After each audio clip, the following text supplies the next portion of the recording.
As you guys exit the room where you just killed all those orcs, you see another door in the back. You open up that door and it leads into a cavern.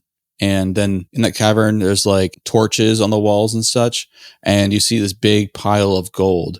And on top of that pile of gold is this dragon staring at you. It says, hello, hello. Adventurers are always here for my gold. I just eat them. Roll for initiative. That's hard to top because that's right where I was going. But I'll do one anyway. As you exit the narrow tunnels and find yourself in a wide subterranean cavern, the light from your torch glints off piles of gold and silver treasure heaped in the center of the chamber. As you look further, you see the gigantic taloned feet of a red dragon who stands upon the treasure pile and looks at you saying, who has come to invade my hoard? Let's roll for initiative. I was about saying pretty solid.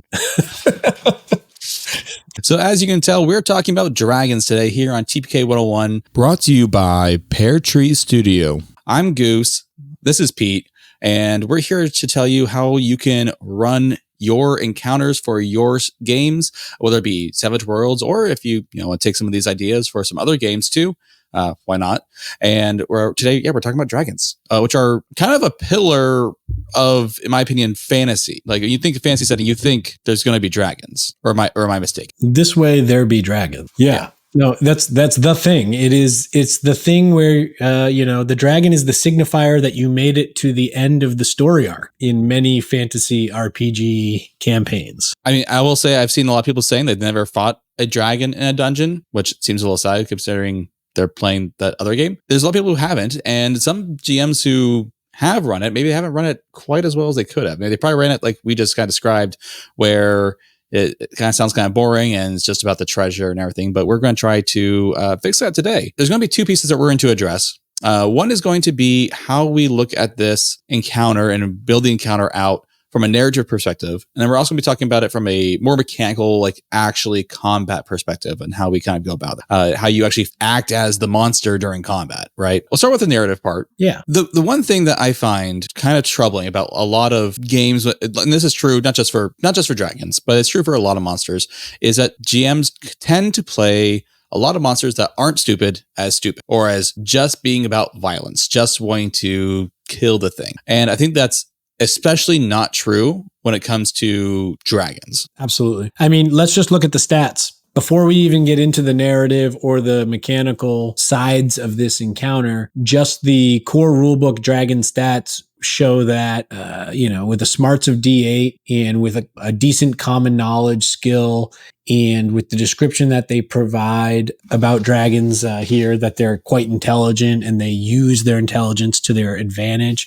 This is all stuff that I think really benefits the encounter when it is incorporated, and really allows the encounter to fall flat when it's sort of just passed over for the breath weapon or the tail attack. Yeah, often we get kind of caught up on what the stats are and what the abilities are. You kind of forget what the monster is inherently and what like the description is of the monster, or in this case, the dragon. They are quite intelligent. They have a decent smarts. It's not animal intelligence. It is an actual smarts D8. Honestly, part of me kind of wonders if that seems a bit low. I believe that's just the basic. If you were to look at other dragon stat blocks from Pathfinder or from Fantasy Companion, which I'm just pulling up here in front of me, I'm seeing a lot of D8 smarts. The Fantasy Companion mature and great dragons are both D8s, and the adult red dragon from Savage Pathfinder is also D8. So D8 is pretty much the common thing, but nothing is saying that you can't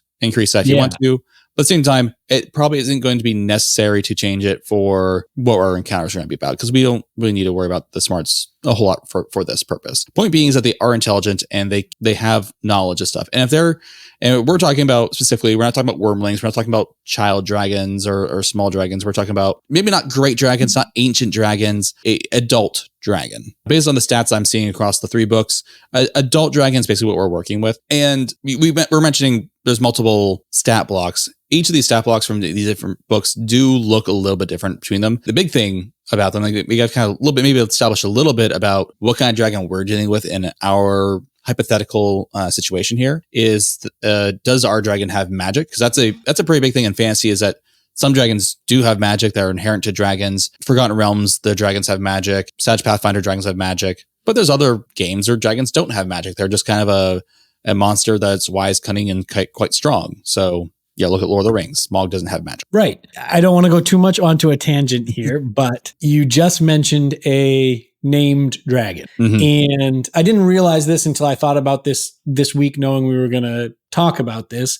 And that is that dragons need to be named. Dragons are great, powerful, climactic creatures that need to be named. I don't think they're as common as like other species of monsters or animals where you would say, okay, you wandered through the jungle and you see a tiger. This is a really unique, big deal encounter. And if you're in the lair of a dragon, chances are you know it. And chances are you know this dragon's name, or at least you know what the people or the community who, survive near this dragon call the dragon. That could be a different thing than what the dragon calls themselves, but they should have a name. Smaug is the example. Tiamat is the example from the other game. These are, things that are really well-known names. You know what we're talking about when we mention them, and it should be that way in your game too. I really don't think it should be. And you just see, an average looking red dragon. Yeah. It kind of go along with that. Like all the stat blocks we're going to be looking at are for what Pinnacle has said is a wild card. And great point. Almost every monster, if it's a wild card monster, it really should have a name. It doesn't necessarily have to come up. That's what its name is. But if it's a wild card, it should be important enough that you would at least give it a name. Maybe they don't find out what the name is, but it should have a name. Agreed. 100%. And the wild card thing is a great kind of rule of thumb. If it's a wild card, why would it not have some identifier? So in this case, the dragon that we are dealing with, I think we're going to agree is as tropey as it gets, red dragon guarding his lair where he slumbers upon his great pile of treasure, right? Right. Yep. Great. The next thing we need for him, is a name, because I just made that rule that we have to have a name. Yeah, okay. So let's think of a name. Yep. A good name. I'm ready to go. You got one? All right, go for it. You got a name, go for it. I'm going to call him Pyrothar. All right. Little, on the nose there, but okay. I guess we're going tropey. We might as well go as let's tropey as treat possible. it like what it is here.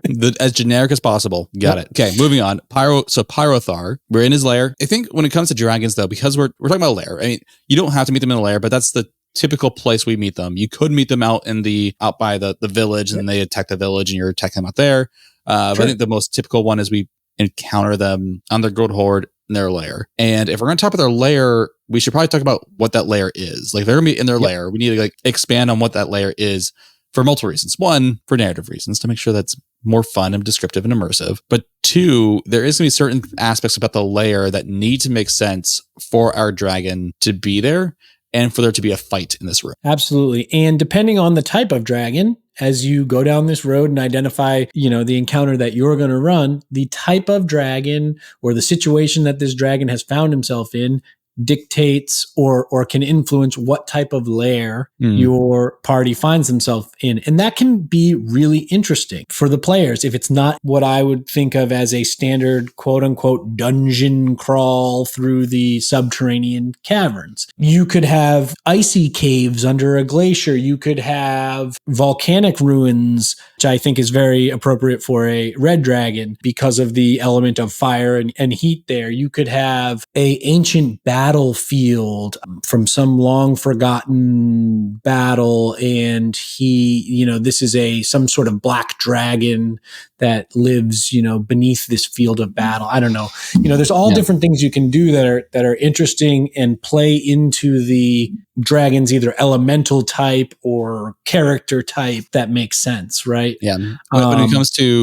When it comes to dragons from that, white dragons are going to be in a colder climate. Red dragons are going to be in a warmer climate, generically at least. You can also look at abandoned strongholds, or maybe the stronghold's abandoned because a dragon took over and that's where your party's meeting them. And maybe they're going to grow out of it at some point, but that's a place where you can meet a dragon. But I think for our purposes, we're dealing with a red dragon, Pyrothor, probably going to be more volcanic, you thinking? That's what I'm thinking, at least. Love it. I see him, on an island in the center of a lake of lava, slumbering on his hoard of treasure. So that's where we are. This is at the end of a dungeon crawl. One of the things you want to make sure of is that the lair has enough room for the dragon to maneuver. Yeah, absolutely. And why wouldn't it? You pick the right size living conditions for where you need to live. And if you're a 40-foot long dragon, you're going to pick a chamber, a cavern that is big enough for you to stretch out and be comfortable in. It just makes common sense. And then on top of that, the dragons fly, right? So we have to make sure that they have room so they can do that maneuvering as well. It's not just like them walking around. You got to keep in mind that they are flying creatures and they are going to want to use that to their advantage. Yeah. And then another thing that I guess it sticks out in my mind is it always seems like the party comes in through some narrow passage, something that typically is not dragon sized. But the dragon always has a way of exiting to trouble the countryside and steal the livestock and things like that. So there must be some other huge sized opening somewhere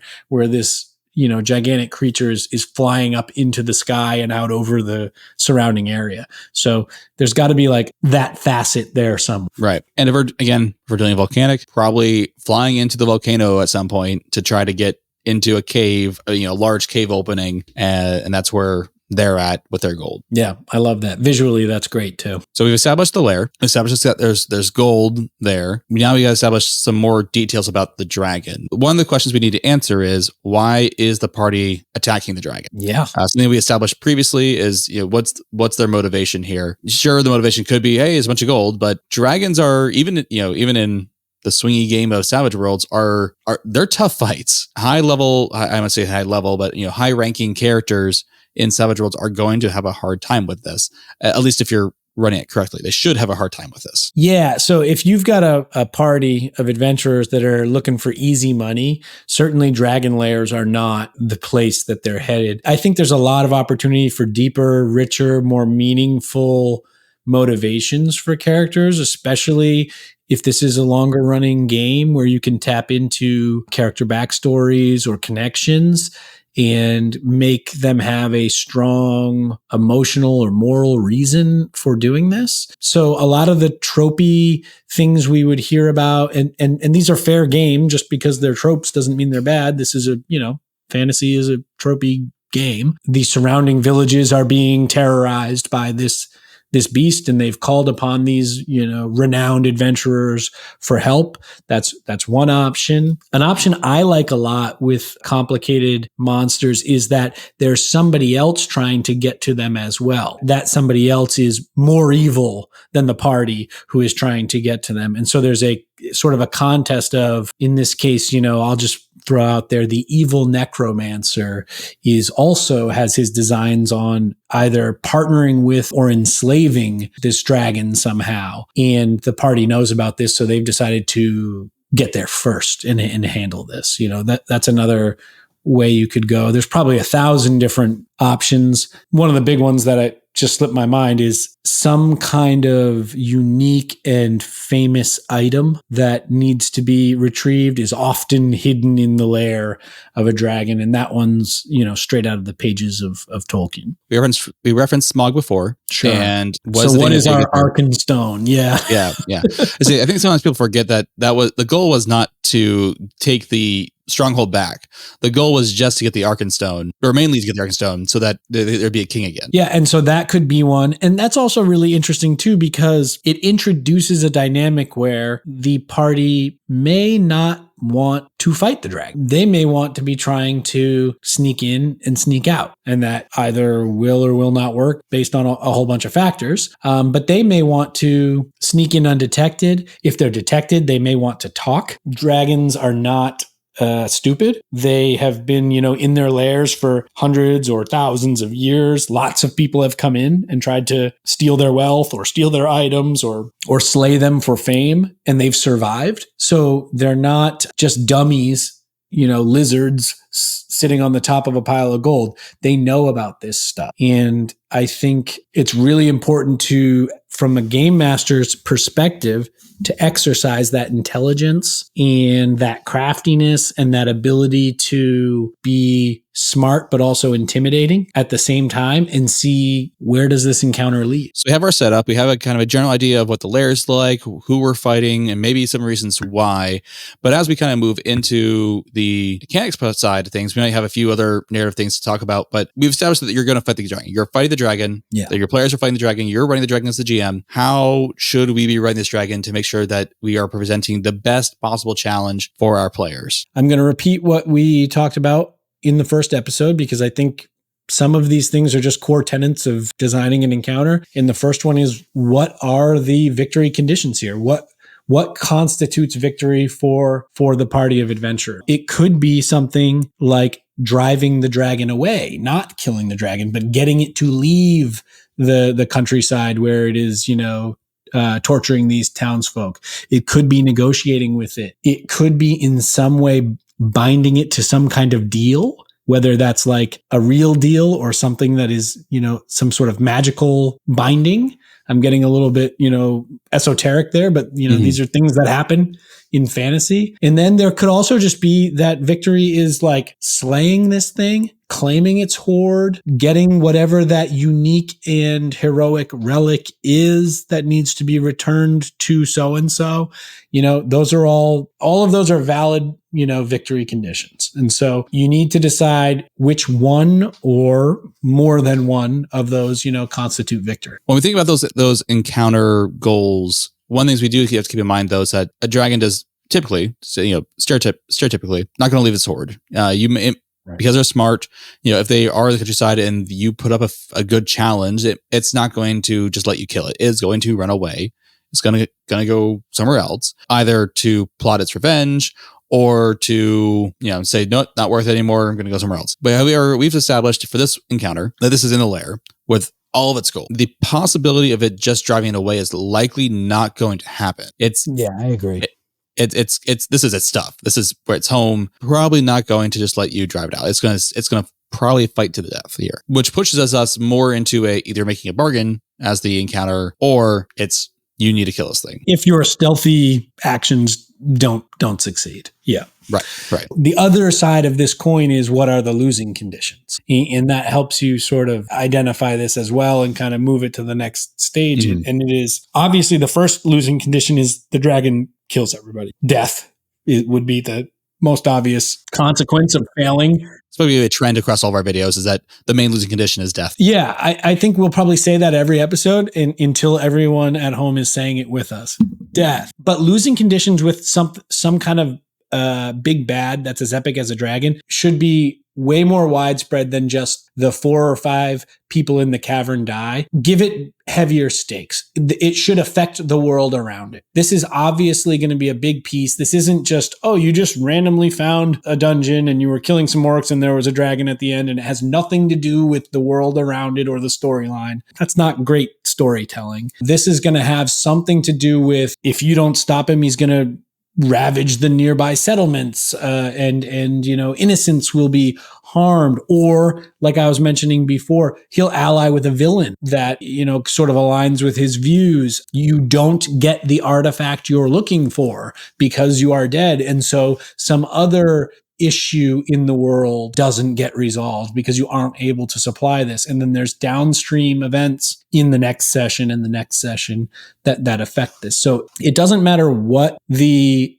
additional losing conditions are beyond just party death. But with dragons, I think it's just really important that there are additional losing conditions beyond party death. Otherwise, why bother? Yeah, just leave. It's such good advice. One of the things I've heard game masters or other game designers even talk about is what the game rewards is what the game wants you to do. In this case, gold, while is a reward, it's not really the thing that we are really wanting to reward. The thing in Savage Worlds that is most commonly rewarded is good role play. We often talk about role playing your hindrances. It's rewarding other people for other good things. If it's like a really intense moment for your character, maybe you're being rewarded with conviction over just a Benny. Oh yeah. By having some like good role play elements to why they need to fight this dragon, that's what we're rewarding. We're rewarding good storytelling, or rewarding good roleplay moments. And we need to make sure that when we, as GMs, are creating these situations, that those situations are fleshed enough out that the players can have those roleplay opportunities inside the framework you're giving them. We got to make sure that these dragons have a reason. And not to mention, I feel like often lately in games, not just in Savage Worlds but in a lot of games, gold is not as much of a driver as it used to be. No, people are more attached to their characters now. In most games, they're more attached to their characters, and so their characters dying is not worth the loss. The characters dying is not worth the possible gain of the treasure the dragon's saving. I agree with that 100%. And I think that's great because it means that the decisions made in the encounter are going to be far more interesting, could be less predictable too, than just characters saying, look, we've got to incapacitate or kill this dragon to take that gold. And that is the measure of success. When you've got diverse characters with different backstories, different hindrances, as you mentioned, victory for one character in their character's view may be slightly or very different than victory in the perspective of another character in the party. In a sense, the victory condition for an individual player might be to get that gold because they need that to pay off a family debt or to get the family castle back or something like that. So the gold could be the condition. Victory for certain characters may be death in glorious battle with this dragon. There's wide ranges here, and when you look at the hindrance list and just kind of scan down it, there's some, major hindrances in there that would elicit some crazy behavior in a dragon encounter. And that's all good. That's all good because the way Savage Worlds does it is it doesn't actually matter if you get the dragon to rules as written dead. That does not affect your advancement. Your advancement is what the GM determines your advancement is. Which is another reward that players can give for good role playing, for whatever they feel like is a appropriate amount of you doing what they want you to do. Exactly. And so it's hard for me to imagine today, this is not hard for me to imagine 20 years ago, having a dragon encounter go really, really wrong and my whole party has to now do a daring escape because we're not going to live and we're not going to defeat this dragon. And we have to run back through the cavern we just came through, but except this time the lava is flowing through behind us and we get away. And that results in advancement if we survive. Whereas previous games I've played, that was like, okay, 0 XP. Now, let's say for some reason that we want to add more tension. Fighting a dragon is kind of tenuous. There's some tension there, fighting a dragon, because some players may not feel like it is because they feel like they can just conquer everything. Maybe they got some loaded dice and they're just always critting or getting raises and everything. But let's say that we have some players who are not hanging loaded dice and they're fairly normal players and they're facing down a dragon. What are some ways that we can add more tension to this combat? Well, the first thing I think of is if you put duration limits on the combat encounter in some way. You could do that by saying prior to running this game for your players, you could map out rounds 1 through, I'm just going to say 5, pick as many rounds as you think would be necessary, and saying on not every round, but on round 1, this is going to happen. On round 2, we'll see how the players respond. On round 3, I'm going to introduce the environmental issues in this volcanic cavern because now there's been enough ruckus in the room that the dragon's going to decide to just drop some stalactites into the lava and splash lava around. Like break the crust on the volcano to start allowing for some eruptions. There you go. And by round 5, we're thinking the chamber may be submerged in 3 feet of lava.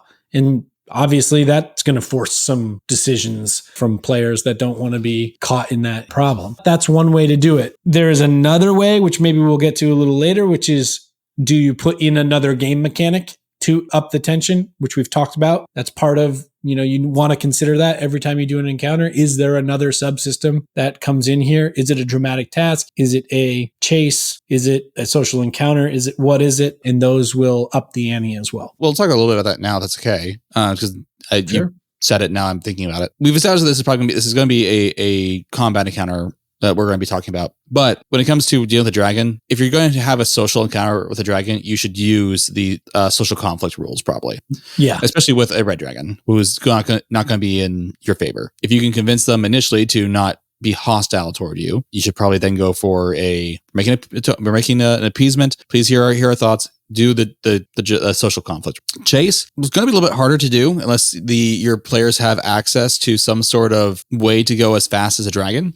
Which, by the way, dragon's pace is like 24, I think. Yeah. Sorry, pace is 8. I thought that there was flying flight. pace. They've got a flying pace, I'm sure. Yeah, flying pace is 24. Ooh. So when they take off, they go fast. You're going to need some way to go 24. Maybe your players have mounts at this point that can somehow go fly that fast, but so chases may not be it. Dramatic tasks, they can definitely be something, especially if we introduce some sort of dramatic task to, I'm trying to think of a good dramatic task we could do inside of a volcano. Yeah, so some of the ones I think of might be tied around the details of the item that they're looking for, if they are looking for one.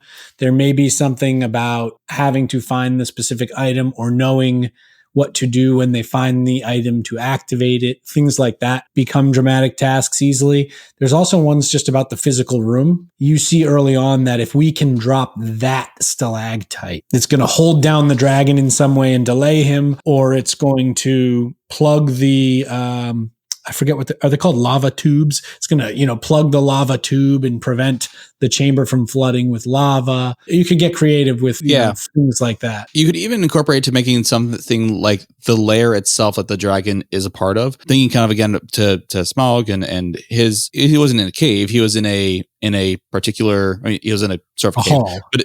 Hall under the mountain. Maybe there's something about this room that's like magical in some way that you need to like dispel a particular portion to open up a secret area so that you can retrieve that item while the dragon's also like living there. It's like, hey, wait a minute, what are you doing? So there's other things you can do there with like the lair and stuff. Thinking about it personally, I feel like typically when thinking about a dragon encounter or a dragon combat encounter, we're probably just focusing on a good combat with some environmental effects, like you said, some like things happening during the rounds, every round, sort of things. I'm not sure there's any subsystems that you would want to include in the dragon combat itself, though. I think it's safe for us to say it's probably not needed because the encounter is so dangerous with just the dragon and the physical environment that they're in that you may not need to pile on in this particular case, but I think GMs should feel free to consider it depending on the particular circumstances of their encounter. So how do you actually run a dragon for a combat? There's going to be some things that we can think about kind of more loosely as far as like, this is going to be applicable to pretty much every dragon you play in almost any game. And then there's going to be some things that are going to be more specific to Savage Worlds or maybe even to a specific stat block. Generally speaking, I think we're going to be focusing on the core rulebook stat block for dragons, which is just the dragon one. But there are different things for like the Fantasy Companion, which has both mature dragons and great dragons. And then the Pathfinder books have different colored dragons, which each do different things. And the Savage Pathfinder ones have magic as well, so they can cast spells, which is going to completely change how you can do things.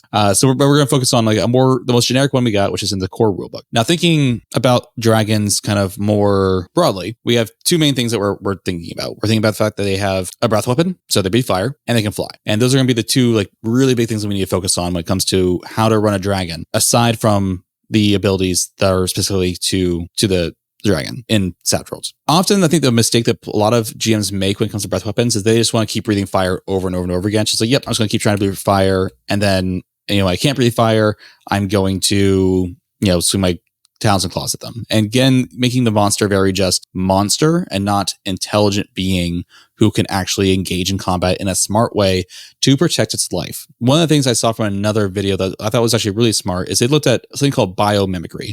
So how do animals that have something that like that use their ability to shoot stuff? Like this is one creature, like I mean like an actual animal on this planet Earth who can shoot blood from its eyes. There's other creatures who can, like ants that can spray stuff. And what do they use? What do they use that for? Usually they're doing that to repel things away, push things away. The way that we can use it in running our games is that we're using it to push away players who are trying to get up close. And we can also use it to separate players as well. Use it as a way to like keep them away from each other, not being all grouped up together. We have this nice cool thing called gang up bonuses in Savage Worlds and try and keep them far apart so they don't get that. It's helpful. The other thing then is the flight. And I think this is where really important to make sure that we have the lair thing kind of in view here, is that there's enough room for them to fly. Their ability to fly is one of the biggest advantages they have. They can fly down, grapple someone, go drop them in the lava. That's a solid strategy as a dragon, just to be like, yep, I'm going to grapple you, go drop you in the lava. Or even if you don't have lava, just fly up high enough, drop you, fall damage. Yeah, the lava is not the lava just like the cake. Yeah. You just take a bunch of fall damage, and that's almost instantaneous. It pushes everyone else to kind of figure out how to deal with that. What are you going to do about that? Now, because dragons are smart, they're not going to go for any of the characters that actually don't pose a threat to them. They're going to have good threat assessment. And while I think initially, and I think a lot of GMs, when they think of, who's the threat, they're going to say, that tanky barbarian who rages all the time and does a bunch of damage and is really hard to hit and has a really high parry. They're not, maybe. But likely that's not who the actual threat is. The actual threat is probably going to be that low parry wizard in the back who can cast fly, or even worse, it could be the cleric who's going to has all the healing abilities, so that just negates everything he does. Both those are probably much higher on the threat assessment list for a dragon than frontline fighter, fighter, barbarian, whatever you want to do it. So you're getting into the dragon's psychology a little of how this dragon is looking at this fight. And that I think that's important, because what I would suggest to GMs is think like this dragon, and this dragon has a D8 smarts, which means they are smart. Above average intelligence. And keep in mind that if we're going with like kind of standard tropes, dragons are very old. They've done this before. This probably isn't the first time. So they're experienced and they know what to look for and use that. Two things I would think of right away are, for the dragon that I'm running in this encounter, one thing that my dragon knows to be absolutely true is he's not dying in this encounter. He is not dying.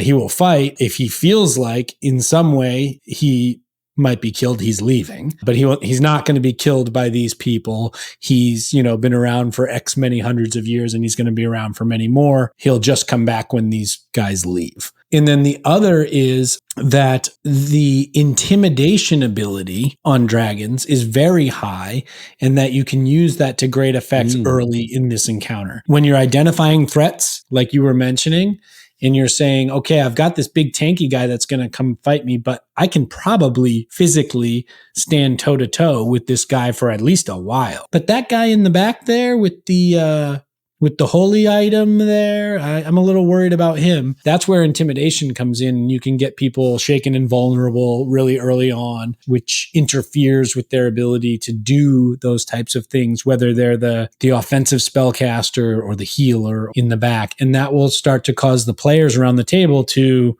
realize, we got to be way more careful with what we're doing. This is a smart adversary. They're using a lot of techniques against us. They're not just going to breath weapon us from the sky every round until they are dead. Actually, bringing that up is something that's important, I think, especially for new Savage Worlds GMs who often forget about a lot of the other mechanics of the game, like taunts and tests. Yeah. Tests are extremely important in Savage Worlds. I'm still, even with my current group, we still don't use them as often as we probably should, because they are very powerful as options.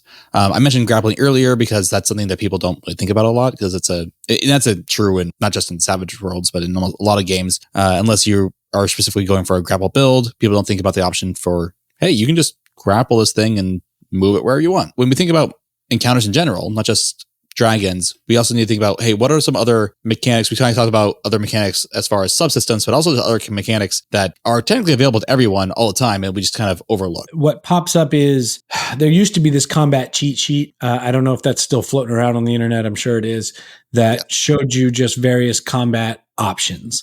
I used to actually print that out and give that to all my players when I ran at conventions, because otherwise they'd have no idea those options existed. And that had things like the wild attack, that had things like defend, and that gives you so many valid strategic options depending on the circumstances that are going on that round, right? Those should be considered when running a dragon, because a dragon is a tactically smart person. They've been in a fight before. They know how to deal with groups of adventurers coming into their lair. They know what to do. All of that stuff should be deployed. I'm on savage.us and I'm looking at the dragon stats here. The amount of special abilities on the dragon list is, I'm just going to say there's a dozen there. And several of them, I believe, are free actions, if I'm not misinterpreting this. So you get the tail lash, which is a free attack. So imagine a dragon standing upon his hoard of treasure as he's being rushed by these foes,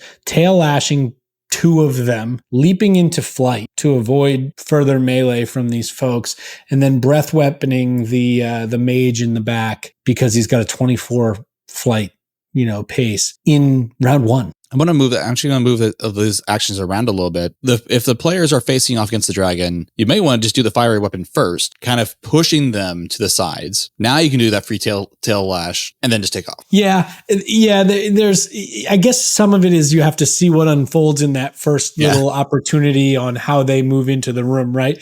A lot of parties like to just rush the target, right? And for a dragon, it's almost like, great, you're all together.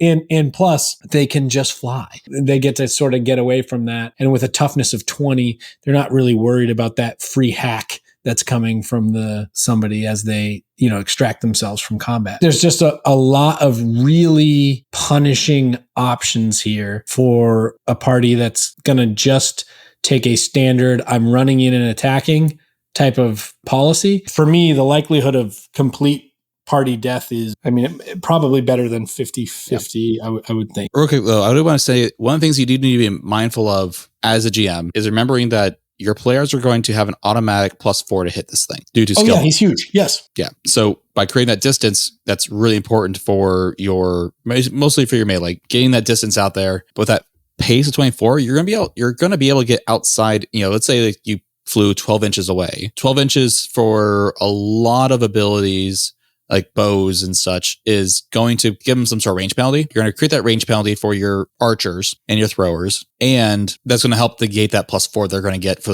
those skill modifiers. That's totally valid. I just read something that I feel so stupid for forgetting because it's like fundamental to this encounter, and it would have happened right away as they, encountered this dragon. And that is that we didn't talk about fear, and fear makes this such a more interesting and dynamic encounter.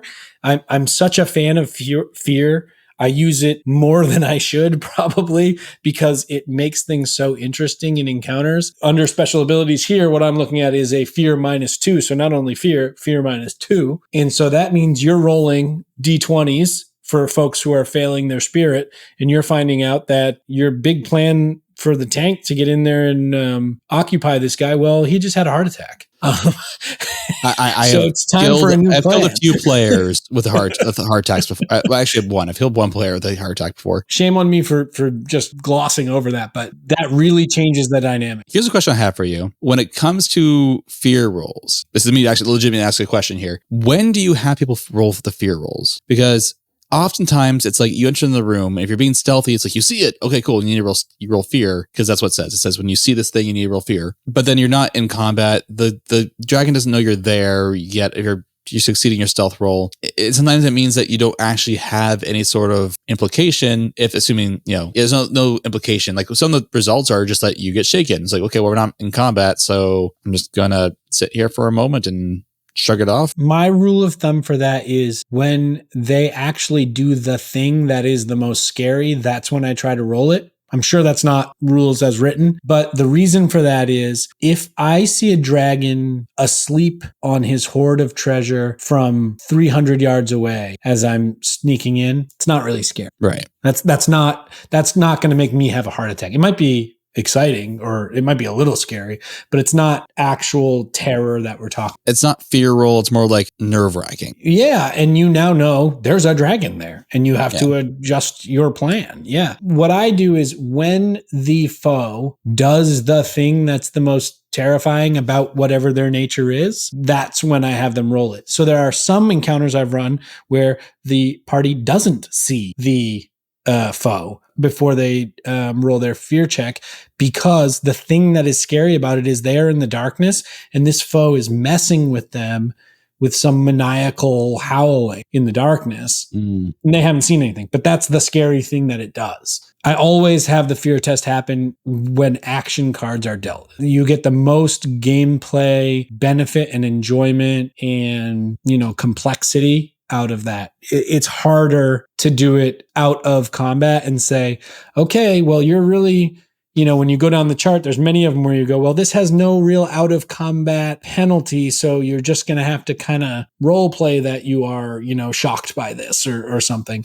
And it's a little bit, at least for me, it falls a little flat. Yeah. No, agreed. And that's one of the problems I've always faced with fear rolls from everything. It's just like, okay, you see it. This is part when you do it. I'd rather do it when it's at a different point. And sometimes, like you said, doesn't make sense to do it at that point. So sometimes we need to take some prerogative as GMs to do it, or to modify things a little bit that makes sense. It makes both narrative sense, makes the game a little more fun, and I think we have the power to do so. In the case of this specific encounter, if it were me, I would say it would be when they actually approached the dragon and either spoke to or awoke the dragon or otherwise alerted the dragon to their presence, and the dragon reared up, came to its full wingspan and stood up and looked at them and said the first intimidating thing that it said to them. Yeah. And they knew, like, it sees me, I'm in its sights, and we're going to have to resolve this somehow. That would be when I would say, okay, everybody spirit -2. And let's see what happens. So going back to size real quick, when it comes to, we talk about, the players got +4. One thing I also want to make sure that GMs are aware of, that usually things that are bigger have a hard time hitting things that are smaller. So usually the dragon would have a -4. One thing that we are going to pull out from the dragon here is that it does have the SWAT ability, which means that it ignores up to 4 points of skill penalties. So assuming most of your players are, size 0, +0 scale, you're not going to have any penalties to try to hit your players, which is going to be helpful for all those attacks you're trying to do as well. Yep. And so that's going to ignore the 4 points of scale penalties. So honestly, dragons are really deadly, whether you're going to give them those 4 points or not. And ignoring those 4 points means, they're going to hit you. They're going to hit you a lot. Now, that does say specifically with their claws, so it does not affect technically tail slash. And maybe not bite either, I guess. Yeah, when it affects the bite ability attack either, because it specifically says claws for both of those, because it's, that's a SWAT. It's part of the reason I wanted to bring the size penalties up is that's going to be the one that downsides to trying to grapple. I mentioned grappling earlier, where if it was trying to, like, maybe grab one of the adventurers and then, like, go fly up really high and drop him, which is a solid strategy as a dragon, that's also going to have that -4 penalty. In fact, in the core rulebook, they specifically call out that example where a dragon, huge, +4, tries to pin, they say pin, a half-folk thief, which is normal size. The difference between the huge and normal scales is 4. So the dragon must subtract 4 from his athletics roll. Athletics for this dragon is D10, so it's pretty solid. And he's wild card with a wild die. The wild die. And you are going to have a -4 to that roll to try to grapple these creatures. So, and the dragon has bennies. So it's still very valid that if you needed that to happen, you would get that to happen if you were the dragon. The other thing, though, is when you look at everything else we talked about, the claws are like the last thing, sort of the last line of defense, in my opinion, of what you would use, because almost everything else is just more devastating. The only thing that's weaker is the bite attack. Yeah, and that makes sense to me. Is like, this dragon is smart, has a fiery breath weapon, can fly all over the place faster than any of the adventurers can move, is gigantic, is hardy, doesn't take wounds from being shaken twice, and is super intimidating. We should pull that out real quick. Because it has hardy, it means you cannot wound it unless you do at least 25 damage to it, or 21 damage with the AP 4. Right. Yeah, and I know if I take the adventurer's side, the things you have to do when you realize you're up against something that's toughness 15 plus. This one is 20. You have to find ways to lower the toughness or increase the damage, or else you're not consistently going to be able to get the die rolls you need to cause wounds. At least not at, like, seasoned to veteran rank. You may be able to more easily after that. And there's a lot of ways you can do that. Obviously, boost lower trait is a major power that's very common in the game, and that's one that would be used to lower vigor and therefore lower toughness. There's other things you can do as well. Okay, so to summarize, when it comes to combat, 1, use breath weapon to kind of create space. 2, make sure you take your free attacks because free attacks are free. And then 3, keep your distance by flying. Yeah, I mean, the movement rate, even just for player characters, I remind players a lot that they can also move when they perform an action on a round, because just being able to move like a base pace of 6 for like a human can be like really beneficial in a lot of encounters in terms of what's going to happen the next round. And I think players coming from other game systems think like, well, I did this or I casted that. And then you say like, well, do you want to still move or anything? And they go, oh, well, if I can, yeah, that would be good. And so it's good to remind players of that. But when you're running the dragon who has a pace of, was it 24, you're able to do, a breath weapon on a group of people and then move like so far away from the hazards that are coming that it's like unbelievable. And on the other side of that, you're able to close the distance on the person you really want to focus on in just a moment's notice. I'm running a dragon. What I'm going to do is I'm going to take that dragon. It's going to swoop, fly up. It's going to swoop down. It's going to grab the party healer and dip him. And dip. It's just going to dip. to use that Gen Z slang.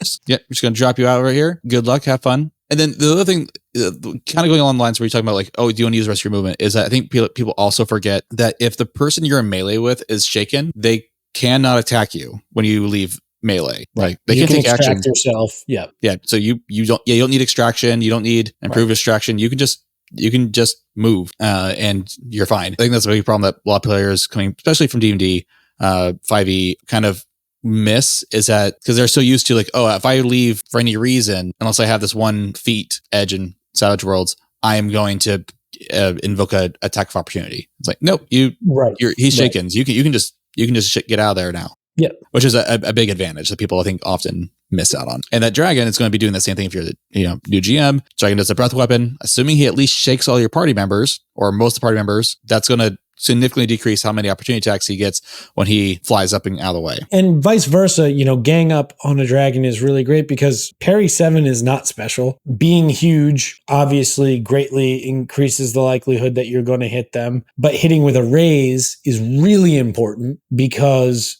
the toughness of 20 on a dragon means you just have to have max damage. You're going to have to ace. And so if you can hit with a raise and get that additional D6 on your damage, you're just that much closer to having a meaningful attack. Let's not forget that jokers are dealt, that happens. And in this encounter, we should budget that happens as well. That's the way when you look at it from the other side, from the players' tactics, that if they want to survive at all, they're going to have to be really thinking about all these angles. The last thing I want to mention, just because I realized I missed it, so I'm talking about grappling, is if you do get to grapple somebody, one of the actions you can take is the crush action. Oh, yeah. And which says, as an action, so it is an action, the grappler can make a strength roll as damage against a target he is entangled or bound. So whoever your target is, you can just crush them. Well, crush is usually considered kind of weak because it's just your strength, but the strength of the normal dragon is a D12 plus 8. 8 will usually shake at least most characters. A D12 plus 8, and you're not adding any other dice, so it's not like it's like rolling a D12 plus D8, which is a decent weapon for Savage Worlds. So a D12 plus D8, except for you're maxing out that D8, and you just get to roll a D12. That's going to be a lot of damage. So you don't may have to drop them. You might just be able to crush them in your hand. Further to that point, though, is also that if you have someone in your grasp, you need to go fly away and to drop them somewhere, or you drop them up high, they're going to have an opportunity to try to get free or do something else towards you, attack you in some way. This is going to shake them, and they're having more problems trying to get out. Absolutely. Because, for instance, so the first level for grappling is entangled, which all it does is make them vulnerable. That's not going to stop them from being able to attack you. Yeah, but vulnerable is great. If they stay vulnerable, they're just even more likely to be, incapacitated the next round from the perspective of the dragon. The last thing I want to mention, actually, that we did not talk about, this is not important really in the grand scheme of things, but if you do get to the point where you have to do a claw attack, keep in mind that you also have frenzy. And not just frenzy, it's improved frenzy. So you have improved frenzy, and you have level-headed, so that's going to help that dragon, 1, more likely to get jokers, and 2, more likely to go first. So you're going to give it that they're going to have that advantage. So make sure you keep that in mind. But with that, that's kind of all we got to talk about when it comes to running a dragon. It's dangerous. Boy, it's more than dangerous. It's super lethal. I kind of just want to run this now just to see, like, let's get some people, get my players to just bring their current characters and be like, okay, let's just see what happens here. Yeah, I'm in the mood as well. It got me thinking. I feel like that's what a lot of people have problems with when they see like cool monsters in the bestiary. They're like, oh, this is a really cool monster. It'll kill everybody. I can't actually run this. I've never felt that way. Oh, okay.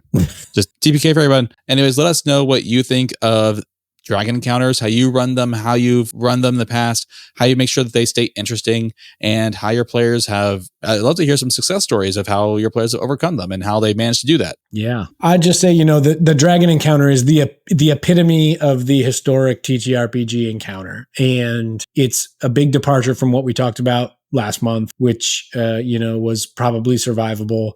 And the likelihood of survivability for characters in this type of encounter is way lower. And that's okay. This is a big deal campaign sort of culmination encounter. So if you have any other monsters you want us to do encounters on, or if you have a specific encounter that you're working on that you want us to address, leave comments down below. We'd love to take a look at them and try to give you our thoughts on them, how you can run them, how you make them more interesting, more challenging for your players, and make the game fun for you and for them. And with that, we will see you all next month, as long as we can get Pete on again to talk about another encounter. Yeah, I think I'll be around. All right. Cheers, everybody. See ya.